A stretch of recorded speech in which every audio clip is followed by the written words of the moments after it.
Voice of America سے میں ہوں نیلوفر مغل۔ ہفتے کے روز بلوچستان کے علاقے یوب میں عید کے خطبے کے دوران ایک خطیب کا یہ کہنا تھا کہ لڑکیوں کی تعلیم حرام ہے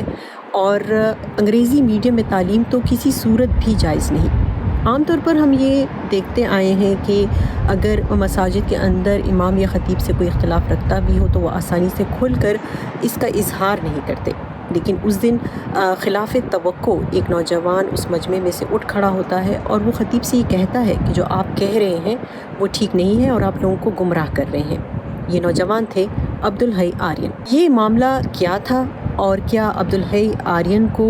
امام سے اختلاف پر کوئی پریشانی نہیں تھی؟ جو مولوی صاحب وہ بیسیکلی جو خواتین کی ایجوکیشن سے حوالے سے بات کر رہے تھے، اور ان کے مطلب الفاظ کچھ یہ تھے کہ خواتین کو جو تعلیم ہے وہ مطلب اسلام کے خلاف ہے اور یہ ہمارے اقدار کے خلاف ہے، اور ان کا یہ مطلب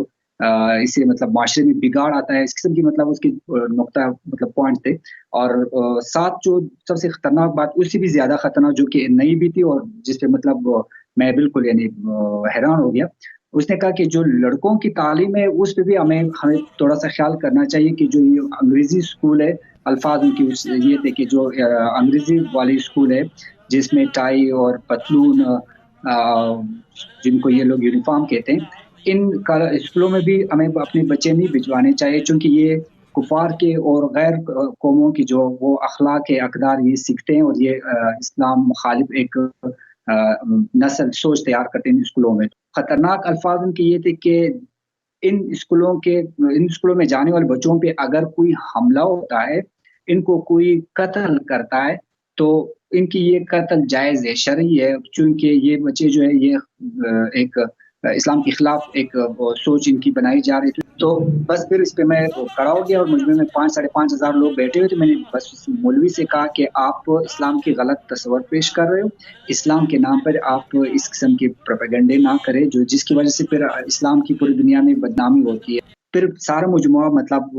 وہ باقاعدہ مطلب مولوی بھی رک گئے اور لوگ بھی میری طرف متوجہ ہو کر انہوں نے میری بات سنی، اور بہت سارے لوگ جو تھے میرے سپورٹ میں کھڑے ہو گئے، اور انہوں نے مولوی سے کہا کہ آپ جو بات کریں آپ غلط کر رہے ہو۔ وائس آف امریکہ سے بات کرتے ہوئے عبدالحی آرین نے کہا کہ اس کے بعد وہ نماز چھوڑ کر وہاں سے چلے گئے اور ان کی دیکھا دیکھی اور بھی کئی لوگ اس مجمع سے اٹھ کھڑے ہوئے۔ اس واقعے کی ویڈیو سوشل میڈیا پر وائرل ہونے کے بعد نامور شخصیات سمیت کئی لوگوں نے عبدالحی آرین کے حق میں آواز بلند کی ہے۔ ان کا تعلق یوب سے ہے اور وہ پیشے سے صحافی ہیں۔